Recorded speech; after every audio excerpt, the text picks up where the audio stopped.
सबको जुहार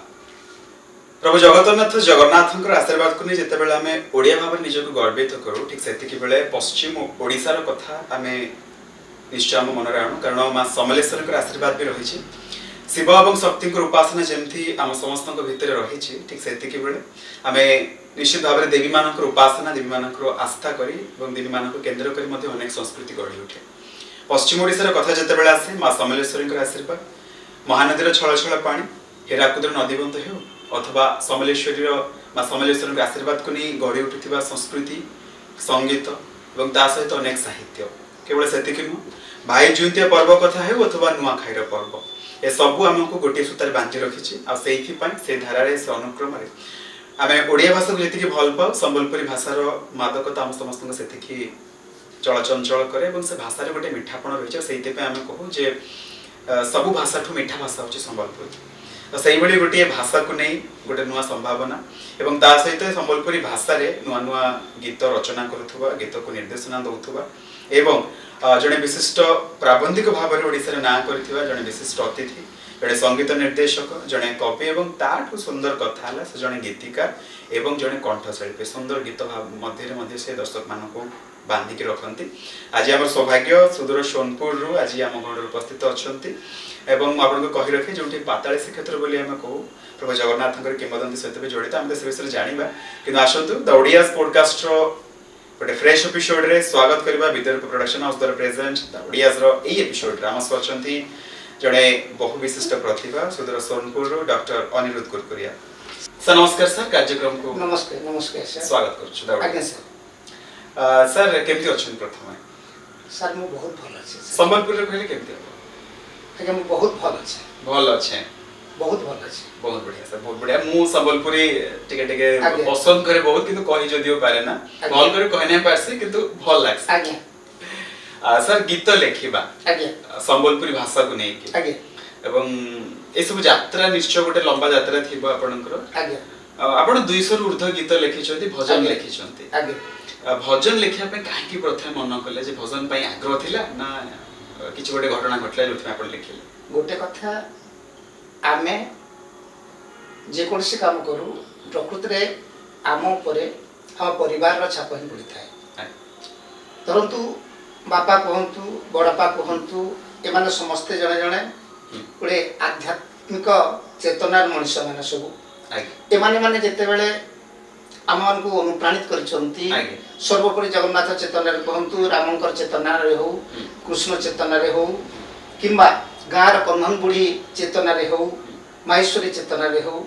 जेमिति भाबरे ए पानी पवन रे हमको जेतेले सने बढ़ाई चंती निश्चित भाबरे छाया छाया आमे से अध्यात्म सहित आमे जोड़ी ही जाउचे एवं तेनु गोटे आध्यात्मिक गीत लिखिबा पई हमको सेठु ही आपे आपे प्रेरणा मिल जाउचे माने आपण कहि परिबे जे माटी सहित गोटे जड़ित होबार कला ही आपण गीत लेखिया पई आज्ञा संस्कृति कहले ही माटीर कथा एवं माटी को लेकर ही संस्कृति गढ़ा अच्छा एवं जेहेतु आमे जे कोनसी जे माटी रे आमे बढुछु जदि सेटा गोटे अध्यात्म माटी गोटे साधु एवं सर्जनाशक्त माटी आपे आपे सेठी जो माने जन्म हेबे किमा जो माने से पानी पवन रे मिसिबे निश्चित भाबरे तांको भितरे से चेतना ही जागृत हो निश्चय बढ़िया कथा सर कहले आपण जने कवि भी लेखा लेखि सर आपण करंती प्रबंध भी आपण लेखंती आज्ञा प्रबंध सर हम अनेक समय लक्ष्य करू किछि लोक केवल साधारण कथा वस्तु मान को नै कि लेखन आज्ञा कारण आपण प्रबंध रे किछि भिन्नता थाए आज्ञा से भिन्नता कोन पई काहे कि एवं केउ विषय को नै कि आपण लेखन टिके हम दर्शक को कहले गोटे कथा हैला आमे जते बेले अनेक गुडिये प्रबंध आमे पाठ करू सेते बेले जीवन रो कथा साहित्य रो कथा संस्कृति कथा किबा इतिहास रो कथा कि विज्ञान मूलक एमिति प्रबंध आमे गुडे आमे पढिथौ दैनंदिन जीवन किंतु गोटे कथा आमे जानिबा कथा जे प्रबंध रो प्रासंगिकता वर्तमान कोन एवं प्रबंध सब बेले गोटे अनुसंधित्सा भाव रखिबा कथा काहे ना देखंतु जेते बेले आमे जो माटी रे अछु गोटे उदाहरण दिया जाई पारे जने बरमपुर भुवनेश्वर कटक कौनसी गवेषक जदि चाहिए आम सोनपुर बलांगीर संबलपुर अंचल जदि से गवेषणा करने चाहिए से गवेषणा करें किंतु ସେଠିକାର ଜଣେ ଯଦି ଗବେଷକ ହବ ସେ ଯେତେ ସୁନ୍ଦର ଭାବରେ ଯୋଉ ସେଠିକାର ଯୋଉ ତଥ୍ୟ ସେ ପାଇପାରିବେ କାହିଁକିନା ସେ ମାଟି ସହିତ ସେ ଜଡ଼ିତ ଅଛନ୍ତି ସେ ବିଷୟବସ୍ତୁ ସହିତ ବିଶ୍ୱସ୍ତ ବି ହେଇପାରିବେ। ଏମିତି ଦେଖିଲେ ଆମେ ଯେଉଁ ମାଟିରେ ରହୁଛୁ ଯୋଉ ଅଞ୍ଚଳରେ ଯୋଉ ପରିବେଶରେ ଆମେ ରହୁଛୁ ଆମେ ଯଦି ସେଇ ଅଞ୍ଚଳର ଲୁଚି ଲୁଚି ଯାଉଥିବାର କିଛି ତଥ୍ୟ କୁହନ୍ତୁ କିମ୍ବା କୌଣସି ଗବେଷଣାମୂଳକ ଯଦି କୌଣସି ତଥ୍ୟ ରହିଯାଉଛି ଦେଖୁଛେ କି ଇତିହାସ ରହିଯାଉଛି ଦେଖିଲେ କି ଜଳବାୟୁ କଥା ଲେଖୁଛେ ନିଶ୍ଚିତ ଭାବରେ ଅଲଗା ପ୍ରବନ୍ଧଠୁ ଅଲଗା ଲୋକମାନଙ୍କର ପ୍ରାବନ୍ଧିକ ମାନଙ୍କ ଠାରୁ ସେ ପ୍ରବନ୍ଧ ନିଶ୍ଚିତ ଭାବରେ ଉଚ୍ଚ କୋଟିର ହେବ। ଯେମିତି ଭାବରେ ମୋ ଜୀବନରେ ଏଇଟା ଘଟିଛି ମୁଁ ଯୋଉ ମାଟିରେ ଜନ୍ମ ହେଇଛି ପାତାଳି ଶ୍ରୀକ୍ଷେତ୍ର ମାଟିରେ। ନିଶ୍ଚୟ ଆପଣଙ୍କଠୁ ପ୍ରଶ୍ନ ତ ନିଶ୍ଚୟ ଜାଣିବା ପାଇଁ ଚାହିଁବି ଯେମିତି ପାତାଳି ଶ୍ରୀକ୍ଷେତ୍ର କଥା ଆପଣ କହିଲେ ଆପଣ ଅଙ୍ଗାଙ୍ଗ ଭାବରେ ଜଡ଼ିତ ମୁଁ ଟିକେ ଭିନ୍ନ ଭାବରେ ଆପଣଙ୍କୁ ଜାଣିବା ପାଇଁ ଚାହିଁବି ଏଟା ମୋର ବ୍ୟକ୍ତିଗତ ଭାବରେ ଅନୁସନ୍ଧାନ ହେଇପାରେ ପାତାଳି ଶ୍ରୀକ୍ଷେତ୍ର ଆମେ ଅନେକ ଥର ଶୁଣିଛୁ କିନ୍ତୁ ଅନେକ କୁହନ୍ତି ସୋନପୁର ହେଉଛି ପ୍ରକୃତ ପାତାଳି ଶ୍ରୀକ୍ଷେତ୍ର କେତେ ଦୂର ସତ ଆପଣ ଜଣେ ଗବେଷକ ହିସାବରେ ଜଣେ ପ୍ରାବନ୍ଧିକ ହିସାବରେ କ'ଣ କହିବେ ସେ ବିଷୟରେ? ମୁଁ ଜଣେ ପାତାଳି ଜଗନ୍ନାଥ ତଥା ଜଣେ ଜଗନ୍ନାଥ ସଂସ୍କୃତିର ଗବେଷକ ତଥା ଓଡ଼ିଆ ସନ୍ଥ ସାହିତ୍ୟ ଜଗତର ଜଣେ ଗବେଷକ ଭାବରେ ମୁଁ ଗୋଟେ କଥା କହିବି ଯେ ପ୍ରକୃତରେ ଜଗନ୍ନାଥଙ୍କର ଏ ଯେଉଁ ଲୀଳାଭୂମିଟା ଏ ସର୍ବବ୍ୟାପକତା ରହିଛି ସେ ସର୍ବବ୍ୟାପକ କେବଳ ଇତିହାସ ଭୂଗୋଳରେ ବି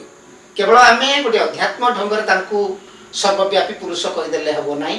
କାହିଁକି ନା ଆମେ ଯଦି ଦେଖିବା ଜଗନ୍ନାଥଙ୍କର ଇତିହାସ କୋଉ ମାଟିରେ ନାହିଁ ଆମ ଓଡ଼ିଶା କେବଳ କାହିଁକି ଆପଣଙ୍କର ସୁଦୂର ଝାଡ଼ଖଣ୍ଡ କହିବେ ମଧ୍ୟପ୍ରଦେଶ କହିବେ ବିହାର କହିବେ ଆନ୍ଧ୍ରପ୍ରଦେଶ ଭିତରେ ବି ଜଗନ୍ନାଥଙ୍କର ଚେତନା ରହିଛି। ଠିକ ସେମିତି ଭାବରେ ଜଗନ୍ନାଥଙ୍କର ଯୋଉ 144 ବର୍ଷ ଧରି ପାତାଳି କରାଯାଇଥିବା କଥା ଯୋଉ କୁହାଯାଉଛି ରକ୍ତବାହୁ ଆକ୍ରମଣ ସମୟରେ ଯୋଉ କଥା କୁହାଯାଉଛି ସେଇଟା ଠିକ ତଥ୍ୟ।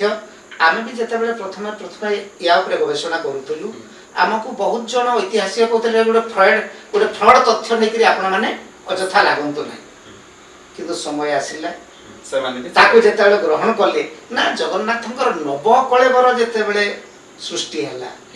ସେଠି ଗୋଟେ କଥା ଉଠିଲା ଯେ ପ୍ରଥମ ନବକଳେବର କେବେ ହେଇଥିଲା। ଯେତେବେଳେ ପ୍ରଥମ ନବକଳେବର କଥା ଉଠିଲା ତାହେଲେ ଜଗନ୍ନାଥ ପ୍ରକୃତିରେ ଦାରୁ ବ୍ରହ୍ମ ଯୋଉ ହେଲେ କେବେ ପ୍ରଥମେ ହେଲେ ସେ କଥା ଯେତେବେଳେ ଉଠିଲା ସେତେବେଳେ ଜଗନ୍ନାଥଙ୍କୁ 144 ବର୍ଷ ଧରିକି ଯେହେତୁ ଗୋଟେ ମାଟି ତଳେ ପୋତିକି ରଖି ଦିଆଗଲା ଏବଂ ସେ ବ୍ରହ୍ମରୁ ପୁନଶ୍ଚ ଦାରୁ ଖୋଜିବାକୁ ପଡ଼ିଲା ଏବଂ ଦାରୁ ଭିତରେ ପୁନଶ୍ଚ ବ୍ରହ୍ମ ସ୍ଥାପନ କରିବାକୁ ପଡ଼ିଲା ସେ ସମୟରେ କ'ଣ ହେଲା ନା ଇଏ ପାତାଳି ଜଗନ୍ନାଥ ତଥ୍ୟ ଏବଂ ତତ୍ତ୍ୱ କଥାଟା ଏ ଐତିହାସିକ ମାନଙ୍କୁ ଗବେଷକ ମାନଙ୍କୁ ନିଶ୍ଚିତ ଭାବରେ ଗୋଟେ ଇଏ ଛୁଇଁଥିଲା ଏବଂ ସମସ୍ତେ ଚାହିଁଲେ ୟା ସମ୍ପର୍କରେ ଜାଣିବା ପାଇଁ ଯାଦ୍ୱାରା ଅନେକ ଗୁଡ଼ିଏ ଗବେଷକ ସେମାନେ ଲାଗି ଗବେଷଣା କଲେ ତଦ୍ୱାରା ଏବେ ଆମେ ନିଶ୍ଚିତ ଭାବରେ ସମସ୍ତେ ଗୋଟେ ସିଦ୍ଧାନ୍ତରେ ଉପନୀତ ଯେ ଜଗନ୍ନାଥ ଯୋଉ 144 ବର୍ଷ ଧରି ଗୋଟେ ଗୁପ୍ତ ଲୀଳା କରିଥିଲେ ରଚନା କରିଥିଲେ ସିଏ ହଉଛି ନା ପାତାଳି ଶ୍ରୀକ୍ଷେତ୍ର କୋଟସମଲାଇରେ ହିଁ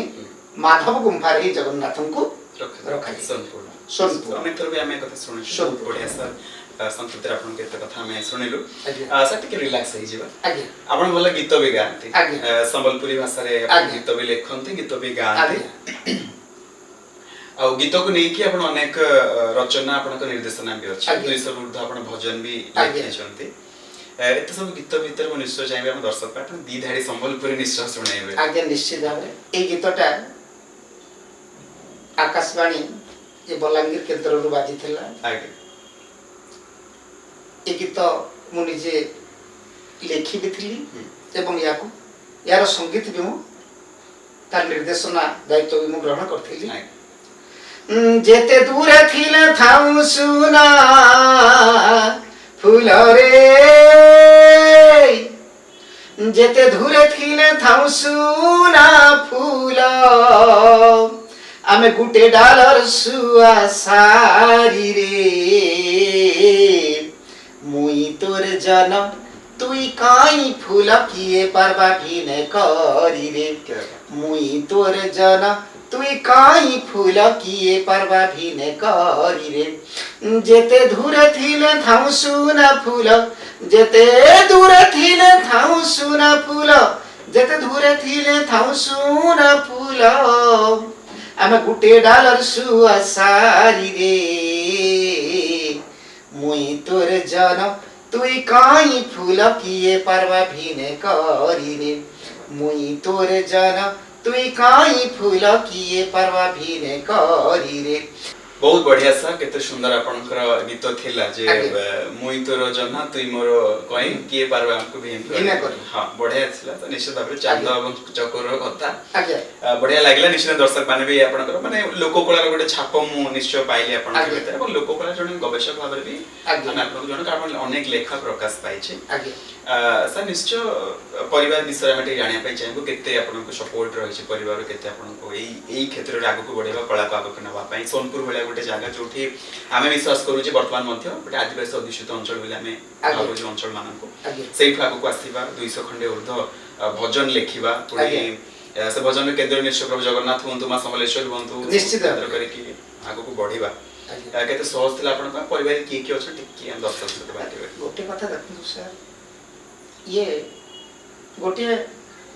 ବଂଶଗତ ଲକ୍ଷଣ ଯଦି ନଥିଲେ କେହି ଜଣେ କବି ହୁଏ ନାହିଁ ଆମ ଜାଣିବା ଭିତରେ ମୋର ବଡ଼ବାପା ଜଣେ ଭଲ ଗାୟକ ଥିଲେ ବାପା ଥିଲେ ଜଣେ ଭଲ ଲେଖକ ଭଲ ହାରମୋନିୟମ ବାଦକ ଜଣେ ଭଲ ଅଭିନେତା ରାମ ନାଟକରେ ଏବଂ ବିଭିନ୍ନ ଅପେରାରେ ବିଭିନ୍ନ ଗୀତାଭିନୟରେ ସୁନ୍ଦର ଅଭିନୟ କରୁଥିଲେ ବାପା ଏବଂ ତାଙ୍କର ସେ ସବୁ ତାଙ୍କର ଭିତରେ ଯେଉଁ ଅନ୍ତର୍ନିହିତ ସେ ଗୁଣ ଗୁଡ଼ିକ ଥିଲା ସେ ସବୁ ଗୁଡ଼ିକ ପରବର୍ତ୍ତୀ କାଳରେ ଆମ ଉପରେ ପଡ଼ିଥିଲା ଯେ ଯଦ୍ୱାରା ଆମେ କ'ଣ ହେଲା ନା ଇଏ ଲେଖାଲେଖିରେ ଗୋଟେ ମନ ଦେବାର ଗୋଟେ ଗୋଟେ ମାହୋଲ ମିଳିଲା ମାହୋଲ ଗୋଟେ ପରିବେଶ ମିଳିଲା ମିଳିଗଲା ଆଉ ବାପା ଯେତେବେଳେ ଥିଲେ ସେ ସବୁବେଳେ ଉତ୍ସାହିତ କରୁଥିଲେ ଏବଂ ସେ ଜାଣିଥିଲେ ଯେ ପୃଥିବୀରେ ପ୍ରକୃତିରେ କବିମାନେ ହିଁ ଅମର ଏବଂ ଯେଉଁମାନେ ସ୍ରଷ୍ଟା ହୁଅନ୍ତି ଯେଉଁମାନେ ଲେଖାଲେଖି କରନ୍ତି ସେମାନେ ହେଉଛନ୍ତି ପ୍ରକୃତିରେ ବଡ଼ ଲୋକ ଆମେ ସମସ୍ତେ ବି ଏକଥା ଜାଣିଛେ ଯେ ନା ସ୍ୱଦେଶେ ପୂଜ୍ୟତେ ରାଜା ବିଦ୍ୱାନ ସର୍ବତ୍ର ପୂଜ୍ୟତେ ଏଇ ଢଙ୍ଗରେ ଆମ ଘରେ କୁହନ୍ତୁ କି ପରିବାରରେ କୁହନ୍ତୁ କିମ୍ବା ବନ୍ଧୁବାନ୍ଧବ କୁହନ୍ତୁ କିମ୍ବା ସାଙ୍ଗସାଥି ମାନେ କୁହନ୍ତୁ କିମ୍ବା ବିଦ୍ୟାଳୟ ସ୍ତରରେ ବିଭିନ୍ନ ଲେଖକ ମାନେ କୁହନ୍ତୁ ଶିକ୍ଷକ ବନ୍ଧୁ ମାନେ କୁହନ୍ତୁ ସମସ୍ତେ ଉତ୍ସାହିତ କରନ୍ତି ଲେଖିବା ପାଇଁ ନିଶ୍ଚୟ ଆଜ୍ଞା ଇଏ ହେଲା ଆଉ ପରିବାର କଥା ଯୋଉ କହିଥିଲେ ଆମେ ପ୍ରକୃତରେ ଗୋଟେ ବଡ଼ ଫ୍ୟାମିଲି बट माने जॉइंट ଗୋଟେ କଥା ମୁଁ ନିଶ୍ଚୟ ଆପଣଙ୍କୁ ଜାଣିବି ପଶ୍ଚିମ ଓଡିଶାରେ ପ୍ରାୟତଃ ଆମେ ଦେଖୁ ଗୋଟେ ନୂଆଖାଇ ପର୍ବ ଯୋଉ ହଉ ପ୍ରତ୍ୟେକ ଜିନିଷ ପଛରେ ଗୋଟେ ସାମାଜିକ ଏକୀକରଣର ଗୋଟେ ବାର୍ତ୍ତା ଅଛି ନୂଆଖାଇ ପର୍ବରେ ବି ଆମେ ଦେଖିଛୁ ଯେ ଯେତେ ଦୂରରେ ବି ଯେ ଥାଆନ୍ତୁ ମୋ ସାଙ୍ଗ କଥା ମାନ ଏମାନେ ଏକାଠି ହୁଅନ୍ତି ଏବଂ ସେମାନଙ୍କର ଘର ବି ବହୁତ ବଡ ଥାଏ ଆପଣ ଜଣେ କବି ଆପଣ ପ୍ରାବନ୍ଧିକ ସେ ଯାହା ବି କିନ୍ତୁ ଆପଣ ଜଣେ ସମ୍ବଲପୁରିଆ ହୃଦୟ ସହିତ ଆପଣ କହିବେ ଯେ ମୁଁ ଜଣେ ନିଶ୍ଚିତ तो ये जो संबलपुरी माहौलटा माने जो परिवार যৌথ परिवार जो माहौलटा 91 नही प्राय যৌথ पर्यंत भी चले छे एटा हम समाज पई केते शुभंकर बा केते आवश्यकता बोले आज के परिस्थिति आपण भाबछ सब बेले देखु सर जेते बेले हमें 91 परिवार हिथिबा किमा যৌথ परिवार हिथिबा एटा सबु ठार सा लाभदायक कथा अच्छा काहे कि ना देखंतु आज जदी मु गोटे भल संगीतकार भल लेखक जन भल सामाजिक व्यक्तित्व कहि पारंती आपण किमा जने भल राजनीतिज्ञ भी कहि पारंती ए सब को जेतले तर्जुमा करिबा आम घरे जो विभिन्न प्रकार लोक आम घरे अछु किमा बंधु बंधुबा आम बंधु बांधव भीतर जो विभिन्न प्रकार लोक अछंती आम पाखरे से समस्तंकर जो भल भल गुण गुडी को कोन करबे पिला बेले सिखंती निश्चय बापा भल कथा कहंती बस से कथा शिखी माँ भल गीत गाती से कथा पिला शिखी ना बड़ भाई कौन कर भल मृदंग बादक तांको से कथा शिखी एवं घरे जिते बेले गोटे যৌথ परिवार रे आपण बंचिबे देखिबे समस्त जत खाई बसिबे ना 10-15 जन जलखिया खाई बसिबे 10-15 जन ଯଦି ବାଡ଼ିରେ କାମ କରିବେ ସମସ୍ତେ ମିଶିକି କାମ କରୁଥିବେ, ଗୋଟେ ବେଙ୍ଗଳାରେ ଧାନ ବଢଉଥିବେ, ହୁଁ। ସେତେବେଳେ ବି ବହୁତ ଲୋକ ଥିବେ ହୁଁ। ଏବଂ ସେଠି ଭଲ ଭଲ ସୁନ୍ଦର ସୁନ୍ଦର ଚର୍ଚ୍ଚା ହଉଥିବ, ଯୋଉଟା କି ଆମେ ଯଦି ଗୋଟେ ଛୋଟ ପରିବାର କଥା ଦେଖିବା ସେ ସବୁ ଆପଣ ସେଟା କେବେ ମଧ୍ୟ ପାଇପାରିବେ ନାହିଁ। ନାହିଁ। ଆଉ ଗୋଟେ ଏକତ୍ର ସହାବସ୍ଥାନ କଲେ ଆମର ଗୋଟେ କଣ ହଉଛି ନା ସାମାଜିକ ସମ୍ପର୍କ ବଢୁଛି, ନା ଭାଇ ଭାଇ ପ୍ରତି ସ୍ନେହ, ଭଉଣୀ ପ୍ରତି ସ୍ନେହ, ନା ବଡ ବାପା ପ୍ରତି ସ୍ନେହ, ବଡ ମା ପ୍ରତି ସ୍ନେହ, ଆଈ ପ୍ରତି ସ୍ନେହ, ଜେଜେବାପା ଜେଜେମାଙ୍କ ପ୍ରତି ସ୍ନେହ ସମ୍ପର୍କ ପରିସରଟା ବଡ ହେଇଯାଉଛି, ବହୁତ ବଡ ହେଇଯାଏ ଏବଂ ଗୋଟେ ନୈତିକତା ଏବଂ ମାନବୀୟତା ଏ ଦୁଇଟା ଗୁଣ ଏ ଦୁଇଟା ମୂଲ୍ୟବୋଧ ଗୋଟେ ଯୌଥ ପରିବାରରୁ ହିଁ ଭଲ ଭାବରେ ମିଳେ। ବଢିଆ କଥା ସାର୍। ମୁଁ ଡାଇରେକ୍ଟଲି ବା ସିଧାସଳଖ ଭାବରେ ଆପଣଙ୍କ ପ୍ରଶ୍ନ ପୁରା ଅଲଗା ନେଇଯିବି। ଆଜ୍ଞା ରଙ୍ଗବତୀ ଗୋଟେ ଗୀତ ଆଜ୍ଞା ଯେ ଭାରତର ଚତୁର୍ଥ ସର୍ବବୃହତ ସମ୍ମାନ ହାସଲ କରିଛି, ତିନି ଆଜ୍ଞା, ଗୋଟେ ଆଜ୍ଞା। ଭାରତର କେବଳ ଗୋଟିଏ ମାତ୍ର ଗୀତ, ଆଜ୍ଞା ଜିତେନ୍ଦ୍ର ହରିପାଲ ଏବଂ କୃଷ୍ଣା ପଟେଲ ଏବଂ ଡକ୍ଟର କୃଷ୍ଣା ପଟେଲ ଏବଂ ଡକ୍ଟର ମିତ୍ରଭାନ କହୁଥିଆ ମିତ୍ର ଯେ ତାର ସଙ୍ଗୀତ ନିର୍ଦ୍ଦେଶ ତାର ଲେଖକ ଲେଖକ ଲେଖକ ଗୋଟେ ଗୀତ ଇତିହାସ ପ୍ରଭୁ ଦତ୍ତ ପ୍ରଧାନ ସେ ଯିଏ ତାଙ୍କର ମ୍ୟୁଜିକ ଡିରେକ୍ଟର ଥିଲେ ସେ ପାଉ ନାହାନ୍ତି, ହଁ। ଯଦି ସେ ଥାନ୍ତି ସେ ନିଶ୍ଚିତ ଭାବରେ ସେ ବି ପଦ୍ମଶ୍ରୀ ପାଇଥାନ୍ତେ। ଆଚ୍ଛା, ତାହେଲେ ଆମେ କହିପାରିବା ଯେ ଚାରିଟା ପଦ୍ମଶ୍ରୀ ଚାରିଟା ପଦ୍ମଶ୍ରୀ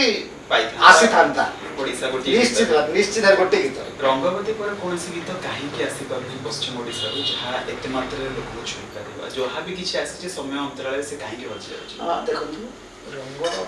ରଙ୍ଗବତୀ ଗୀତର କ୍ରେଜ୍ ଆଉ ତାର ଯୋଉ ଟ୍ରେଣ୍ଡସ୍ ଆପଣ ଦେଖିବେ ସମ୍ପୂର୍ଣ୍ଣ ଅଲଗା। ଆପଣ ସେଥିରେ ବାଜୁଥିବା ଢୋଲ, ଆଜି ବି ସେ ଢୋଲ ବାଜୁଥିବା ତୁରୀ, ତୁରୀ ସବୁ ତ ଅଛି, ବାଜୁଥିବା ସେ ଯୋଉ ଛମ ଛମ କରୁଥିବା ସେ ଆପଣ କହିପାରନ୍ତି ଝୁମକା, ଆପଣ କହିପାରନ୍ତି ଚାଙ୍ଖାଡ଼ି,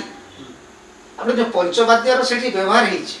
ଅତି ସୁନ୍ଦର ଭାବେ, କିନ୍ତୁ ଗୋଟେ ବଡ଼ କଥା ହେଲା ଯୋଉଟା ଯେତେ ମାତ୍ରାରେ ବାଜିବା କଥା ଯେମିତି ବାଜିବା କଥା ସେ କଥାଟା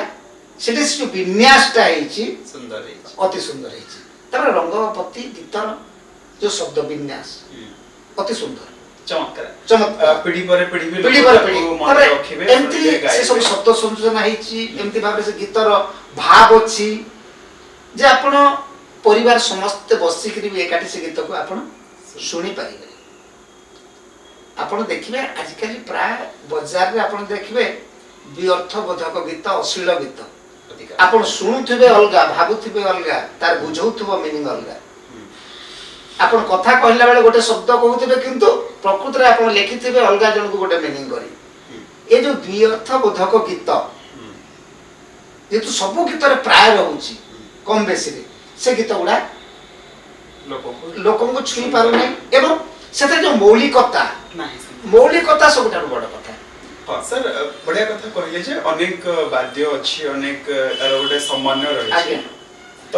ଠିକ କଥା, ବହୁତ ସୁନ୍ଦର କଥା ଆପଣ କହିଲେ। ଆଜ୍ଞା କିନ୍ତୁ ମୁଁ ଜାଣିବା ପାଇଁ ଚାହିଁବି ଯେ ରଙ୍ଗବତୀ ପରେ ଆଉ ସେମିତି ସମ୍ଭାବନାଟେ ଅଛି କି ଯୋଉ ଗୀତକୁ ନେଇକି ଆମେ ବିଶ୍ୱ ସ୍ତରରେ ପହଞ୍ଚି ପାରିବା? ସମ୍ବଲପୁରୀ ନିଶ୍ଚିତ ଭାବରେ ଅଛି ଆଚ୍ଛା, ସମ୍ଭାବନା କାହିଁକି ଅଛି। ଏବେ ବି ସମ୍ବଲପୁର ଅଞ୍ଚଳରେ କୁହନ୍ତୁ କିମ୍ବା ପଶ୍ଚିମ ଓଡ଼ିଶାରେ କୁହନ୍ତୁ ସେଭଳିଆ ଗୀତ ଏବେ ଲେଖିବା ପାଇଁ ଲେଖକମାନେ ଚେଷ୍ଟା କରୁଛନ୍ତି ଏବଂ ସଙ୍ଗୀତ ନିର୍ଦ୍ଦେଶକ ମାନେ ମଧ୍ୟ କ'ଣ କରୁଛନ୍ତି ନା ସେମାନେ ମଧ୍ୟ ଚିନ୍ତା କଲେଣି ଯେ ନା ଆମେ ଯଦି ଏଇ ଭାଷାଟାକୁ, ଏଇ ଗୀତଟିକୁ, ଏଇ ମ୍ୟୁଜିକଟାକୁ ଯଦି ଆମେ ବଞ୍ଚାଇବା ପାଇଁ ଚେଷ୍ଟା କରିବା ତାହେଲେ କୋଉ ମାଧ୍ୟମରେ ହେବ ନା ତାର ମୌଳିକତା ଯଦି ରକ୍ଷା କରିବା ତେବେ ସେ କଥାଟା ସମ୍ଭବ ହେଇପାରିବ। କାହିଁକି ନା ଯଦି ତାର ମୌଳିକତା ମୌଳିକତା ରକ୍ଷା କରିବା, ହୃଦୟରେ ଶୂନ୍ୟତାକୁ କହିପାରିବା ଗୋଟେ ଗୀତ, ନିଶ୍ଚିତ ଭାବରେ ଆଜି ମୁଁ ଶ୍ରାବଣୀ କହିପାରିବା, କେବଳ ରଙ୍ଗବତୀ ନୁହଁ, ଆହୁରି ଅନେକ ଗୀତ ଅଛି ସମ୍ବଲପୁରୀ ଭାଷାରେ, ଅନେକ ଗୀତ ଅଛି। ଧରନ୍ତୁ ଲେ ଲେ ଲେ ବଉଲ ଗୋଟେ ଗୀତ କହିପାରନ୍ତି ଆପଣ, ଆପଣ ଛଅ କଉଡ଼ିଆ ଛକା କହିପାରନ୍ତି, ଆପଣ ଫକୀର ମୋହନ ପଟ୍ଟନାୟକର କହିପାରନ୍ତି। ଏମିତି ଅନେକ ଗୀତ ଅଛି ଯୋଉ ଗୀତ ଗୁଡ଼ିକ ଆପଣ ଆଜି ବି ଶୁଣିବେ। ସରବ ସହନୀ ମା ଗୋବର ଗରବ ଧାରିଣୀ ମା ଶୁଣିବେ। ଗୋଟେ ସୁରେଶ ଭୋଇ ବୋଲି ଜଣେ ଥିଲେ ଗାୟକ, ଜଣେ ଅତି ସୁନ୍ଦର ଭାବେ ହେ ଚକା ଆଖି ତୋତେ ମୁଇଁ ମଲିନ ଡାକି ଡାକି, ଏମିତି ଅନେକ ଗୀତ ଅଛି ଯେ ସବୁ ଗୀତକୁ ଯେ ପଦ୍ମଶ୍ରୀ ମିଳିଗଲେ ସେ ଗୀତ ଭଲ ଗୀତ ଆମେ କହିପାରିବା ନାହିଁ, କିନ୍ତୁ ଗୋଟେ କଥା ଆମେ ଚିନ୍ତା କରିବା ଯେ ଗୋଟେ ସଙ୍ଗୀତ ଭିତରେ ଆମେ କ'ଣ ଖୋଜିବା, ଗୋଟେ ନିଆରା କ'ଣ ଖୋଜିବା, ଗୋଟେ ଜୀବନ୍ତ, ହଁ ଗୋଟେ ସେ ଯୋଉ ଜୀବନ ଥିବ, ଜୀବନ ଥିବ, ସେ ଗୀତର ଜୀବନ ଥିବ। ଥରେ ଶୁଣିଲା ପରେ ଆପଣ ଆଉ ଥରେ ଶୁଣୁଥିବେ। ଆପଣ ଦେଖନ୍ତୁ ଭୋକା ସିନେମାର ସବୁ ଗୀତ ସମ୍ବଲପୁରୀ ଗୀତ ଗୁଡ଼ିକ ଜୀବନ୍ତ ଗୀତ, କାହିଁକି ନା ସେଥିରେ କ'ଣ ହେଇଛି ନା ଅତ୍ୟାଧୁନିକ ବାଜା ସେଠି ବଜା ଯାଏ ନାହିଁ। ବଢିଆ କଥା ସାର୍ କହିଲେ। ଆପଣ ସାର୍ ଟିକେ ରାପିଡ ଫାଟ ଟିକେ କଥା ହବା ଜଲ୍ଦିରେ। ଆଜ୍ଞା ଆପଣ 200 ଖଣ୍ଡେ ଗୀତ କରିଛନ୍ତି। ଆଜ୍ଞା କିନ୍ତୁ ବ୍ୟକ୍ତିଗତ ଭାବେ ଅନୁରୁଦ୍ଧ ସାର୍ଙ୍କୁ ଭଲ ଲାଗୁଥିବା ଗୀତଟା କୋଉଟା? ମତେ ସାର୍ ପ୍ରାୟ ସବୁ ଗୀତ ଭଲ ଲାଗେ। ତାର ଗୋଟେ କାରଣ ହେଲା ମୁଁ ମୋ ଗୀତରେ ପ୍ରକୃତରେ ମୁଁ ମୌଳିକତାକୁ ପ୍ରାଧାନ୍ୟ ଦିଏ। ମୌଳିକତାରେ କାହିଁ ପ୍ରାଧାନ୍ୟ ଦିଏ? ଯୋଉ ଗୀତଟା ଘରେ ସମସ୍ତେ ବସିକିରି ଶୁଣି ପାରିବେ ନାହିଁ ସେ ଗୀତକୁ ମୁଁ ଗୀତ ବୋଲି ଭାବେ ନାହିଁ। ଏବଂ ଗୀତ ଭିତରେ ଆମେ ଯେତେବେଳେ ଧରନ୍ତୁ ନୂତନତ୍ୱ ଦେଖିବା, ଆମେ ସବୁବେଳେ କ'ଣ କରିବା ନା ଆମ ପୂର୍ବପୁରୁଷ ମାନେ ଆମେ ଯେ ଏ ସଙ୍ଗୀତରେ କାମ କରୁଛୁ ଏଇଟା ନୁହଁ, ଆଗରୁ ସବୁ ସଙ୍ଗୀତ ଥିଲା, ଆମେ ନୂଆ କିଛି କରୁନାହିଁ। ଆମେ ଆଜି ବି କିଛି ନୂଆ କିଛି କରୁନାହିଁ ସାର୍, କିଛି ନୂଆ କିଛି କରୁନି। ଆମେ କ'ଣ କରୁଛୁ ନା ପୁରୁଣା ଗୀତ ଗୁଡ଼ିକ, ପୁରୁଣା ସେ ଯୋଉ ଆମର ସବୁ ତାଲ ଥିଲା, ରାଗ ଥିଲା, ସ୍ୱର ଥିଲା, ଏ ସବୁକୁ ଆମେ କ'ଣ କରୁଛୁ ଆମେ ପରିବର୍ତ୍ତିତ ଗୋଟେ ରୂପରେ ତାକୁ ଆମେ କେବଳ ତାକୁ କ'ଣ କରୁଛୁ ନା ଆଉ ଥରେ ତାକୁ ଜୀବନ ନ୍ୟାସ କରୁଛୁ। ମାତ୍ର ଆମ ପାଖରେ ଅଲରେଡି ଥିଓରିଟା ଅଛି, ତାକୁ ଆମେ ଅଲଗା ଅଲଗା ଫିଲ୍ଡରେ ଆମେ କ'ଣ କରୁଛୁ ତାକୁ ବ୍ୟବହାର କରୁଛୁ। ବଢିଆ କଥା କହିଲେ। ଇଏ ହେଲା ସଙ୍ଗୀତର ମୁଖ୍ୟ କଥା। ତଥାପି ଯେହେତୁ ଏତେ ଗୀତ କରାଯାଇଛି, ତଥାପି ଗୋଟେ ଭଲ ଗୀତ କୁହାଯାଇ ପାରୁଥିବା ଗୋଟେ ମୋର ଭଜନ ଅଛି। ଥରେ ଦେଖି ଆସ ବନମାଳୀ, କିସ କରୁଛନ୍ତି ତୁମ ବରଜବାଳୀ। ଥରେ ଦେଖି ଆସ ବନମାଳୀ, କିସ କରୁଛନ୍ତି ତୁମ ବରଜବାଳୀ। ତୁମ ମାର ସ୍ୱମତି କଣ୍ଢେଇ ଧରି କେଶ ସଜାଡୁଛି ଯତନ କରି। ତୁମ ରାଧା ଘର କୋଣେ କାନ୍ଦୁଛି ଭାଳି। ଥରେ ଦେଖି ଆସ ବନମାଳୀ, କିସ କରୁଛନ୍ତି ତୁମ ବରଜବାଳୀ। ଦୁତିକାର ଶାଢ଼ୀ ଲୁହରେ ଭିଜିଛି, ଲଳିତା କଣ୍ଠରୁ ନସ୍ପୁରେ କଥା। ଚନ୍ଦ୍ରାବଳୀ ହିଆ ଦମ ଦମ ହୁଏ, ମଦାଳ ସିଅଙ୍ଗେ ପାଉଛି ବ୍ୟଥା। ସରସି କ୍ରୋଧରେ ମାରଇ ପଥର, କାଖି ହୋଇଛି ରକତ ବର୍ଣ୍ଣ। ଫିଟିଛି କବରୀ କେ ଚୁମେ କାହାରି, ମୁଖ କା ଲାଗୁଛି ପବନ ଶୂନ୍ୟ। କାର ଶୁଖିଛି ଓଷ୍ଠ ମୁଖ, ନ ଦେଖି ସେ କଳସି ମୁଖ। ବଇଁଶୀ ସୁର ଶୁଭୁଅଛି, ଦଦରାହିଆକୁ ଜାଳୁଛି। ଝୁରି ଝୁରି ତୁମ ଷୋହଳ କଳା, ଦେହ ମନ ପଡ଼ି ହେଲାଣି କଳା। କୃଷ୍ଣ କୃଷ୍ଣ ବୋଲି ଗୋପୀ ହୁଅନ୍ତି ଅଣ୍ଡାଳି। ଥରେ ଦେଖି ଆସ ବନମାଳୀ, କିସ କରୁଛନ୍ତି ତୁମ ବରଜବାଳୀ। କିସ କରୁଛନ୍ତି ତୁମ ବରଜବାଳୀ। ବହୁତ ସୁନ୍ଦର ସାର୍। କଥା ତ ଅନେକ କିଛି ବାକି ରହିଗଲା। ଆପଣ ଏତେ ଦୂରରୁ ଆମ ସହ ଆସି ଯୋଡ଼ି ହେଲେ, ପୁରା ପଶ୍ଚିମରୁ ଆସିକି ଦକ୍ଷିଣ, ମାନେ ମା ସମଲେଶ୍ୱରୀଙ୍କର ମାଟିରୁ ମା ତାରାତାରିଣୀଙ୍କର ମାଟି, ସବୁଠି ଗୋଟେ ବିଶ୍ୱାସ, ଗୋଟେ ସମ୍ପର୍କ, ଗୋଟେ ଭଲ ପାଇବାର ସୂତ୍ର ଅଛି। ଆପଣଙ୍କୁ ବହୁତ ବହୁତ ଧନ୍ୟବାଦ ସାର୍। आज आम सहित आसिक जोड़ी हेले आपणकर व्यक्तिगत कथा आपणकर व्यक्तिगत कथा अधिक आपणकर जो भावना चिंतना जहाँ आपन मन अच्छे से कथा हम सब बांटिले निश्चय आपको बहुत बहुत धन्यवाद देना चाहूँ द ओडियस को आसिले विद्यार्थी प्रोडक्शन हाउस रो गोटे पॉडकास्ट कौन कहया पे चाहिए ब्रह्मपुर माटी रे हम सहित जोड़ी दी पता जाने पे देखो गोटे कथा है ब्रह्मपुर माटी प्रति मोर गोटे अलग प्रकार आकर्षण रही निश्चित भाव ए माटीर आकर्षण अच्छी कहीं ए माटीर आपणकर जमादेईपुर श्वसन अंचल रे आपण जो आमे कहूँ आगर जो घुमुसर राष्ट्र थिला आगर जो घुमुसर राष्ट्र थिला आठगड़ निकट रे जमादेईपुर शासन अच्छी सेठी गोटे दानुआ ब्राह्मण फैमिली थिले एवं सेठी जण थिले दुर्लभ द्विज थिले भुवन द्विज थिले तांको वंशर जन्म होइचंती साधु चंद्रमणि दास जे कि अनेक गुड़े गीता लिखिचंती अनेक गुड़े भागवत लिखिचंती अनेक गुड़े तत्व विषयक अनेक गुड़े ग्रंथ लिखिचंती से जहाकू मु पढ़ी जो तालपत्र ग्रंथ गुड़िक मु धरी गवेषणा करी मो पीएचडी पाई ए माटी होची से ब्रह्मपुर माटी एवं ए गंजाम माटी रे ही तांगर वंशीय माने थिले साधु चंद्रमणि दासंकर संपर्क आगरो गवेषणा भित्तिक हो गोटे गवेषणा भित्तिक संपर्क अछि जदिओ मु जानि नथिली एई पाखरे से गाँ सेई पाखरे से गाँ तेबे निश्चित भाव आज दर्शक मान को हमें कहबा जे जो युवपीढ़ी हंतु कि दर्शक माने कहंतु कि जो माने लेखा लेखुचंती किंबा जो माने संगीतकार समान को कहबा से माने प्रथम मौलिकता प्रति ध्यान दियंतु कहीं ना लेखा तो बहुत लोक लिखिबे लेखा बहुत लोक लिखिबे किंतु लेखक माने सब बेले मौलिकता प्रति ध्यान देवा कथा आजिकल आप देखुं जो सस्ता म्यूजिक गुड़ा बाजुची बाहागर पेंडाल को भोजी भाती उत्सव आप किछि दिन पर देखिबे जदि मौलिकता प्रति आमे कहीं दृष्टि देबा नाही आ ढोल बोली बाजिबो नाही केवल डीजे भितरे हम रहि छी डीजे भितरे आमे रहि जिबा गोटे भल मोहरी आ आसीबो नाही आमे केसियो भितरे मोहरी को वर्तमान खोजु छी आमे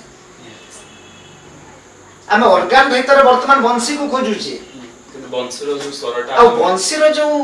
तार जो ओरिजिनल स्वर आ हम पकरे काई आ ढोल बाजू नाही आपण मोर वीएसटी कहलेनी से गुडा निश्चय माने से वीएसटी रे किंतु एई परिवर्तनर स्वर किंतु कोन करिवो रंगवती भलिया गीत आनी परिबो नै लवंग लता मोर गजमुकुता भलिया गीत आसीबो नै छ कौड़िया छक्का भलिया गीत आसीबो नै केमति भाबे संभव हो से गीतर जो क्रेज जो म्यूजिक बदलौची जो म्यूजिक रे आपन ओरिजिनलिटी नै से ट्रेंड पुणी केमति भाबे सृष्टि हो बढ़िया तेबे मौलिकता प्रति लेखक माने भी ध्यान देवा कथा संगीतकार माने भी ध्यान देवा कथा एवं दर्शक माने मौलिकता ग्रहण करबा कथा एवं यूट्यूब चैनल हो कि जे कोनोसी चैनल हो सने एमिति गीत विशेष भाव लाइक करबा कथा कि शेयर करबा कथा सुनिबा कथा जो द्वारा कोन हो जो माने ए जो व्यर्थ बोधक गीत तयारी करचंती अंत से माने विरत होई हम सुनुचु बोली से माने तयार करचंती से माने साहस करबे नै खर्च करिया भाई निश्चय सर बढ़िया कथा आपन कहिला मंच पीढ़ी लेखक मान समस्त कहले आपको बहुत बहुत धन्यवाद निश्चय ओडियास परिवार पक्ष जोड़ी पुणी थे आपन सहित देखा गोटे निश्चय चाहिए आप भरपूर माटे दर्शक बंधु आप शुणुले मौलिकतार कथा शुणुले रंगवती प्रच्छदर कथा रंगवती पर अनेक गीत संभावना हो पारे जड़े संगीत निर्देशक कथा जड़े कवि कथा जड़े प्राबंधिक कथा और पाताली क्षेत्र में गवेषणा कर आपण मान पाखे नुआ तथ्य रखिपा जड़े विचक्षण प्राबंधिक कथा जड़े गवेषक कथा आम सहित थे सोनपुर माटी डॉक्टर अनिरुद्ध कुरकुरिया सार को पुणी थे धन्यवाद जनाऊँ कार्यक्रम जोग देथिबार सर आपण उपहार आम परिवार पक्ष अनुरोध करने चाहिए आप ग्रहण करेंगे थैंक यू सर बहुत बहुत धन्यवाद कार्यक्रम जोग देले दर्शक बंधु देखा द ओडियाज आउ गोटे नुआ एपिसोड रे किछि नुआ अतिथि किछि नुआ कथा किछि नुआ कविता गीत गप एवं ताको जीवन कथा को नहीं से पर्यंत आम रही आपण अपेक्षा देखा हाँ ता पूर्व कह रखा चाहिए आपण मैंने विद्यारक प्रोडक्शन रो यूट्यूब चैनल को लाइक शेयर सब्सक्राइब करंतु एवं बेले आमर अतिथि मानकर भल पाइबा आपण पर्यंत आसिया पे आपण निश्चय निज हृदय द्वार को खुला रखंतु देखा आपण आ गोटे अध्याय से पर्यंत विदाय दियंतु रहउछु नमस्कार।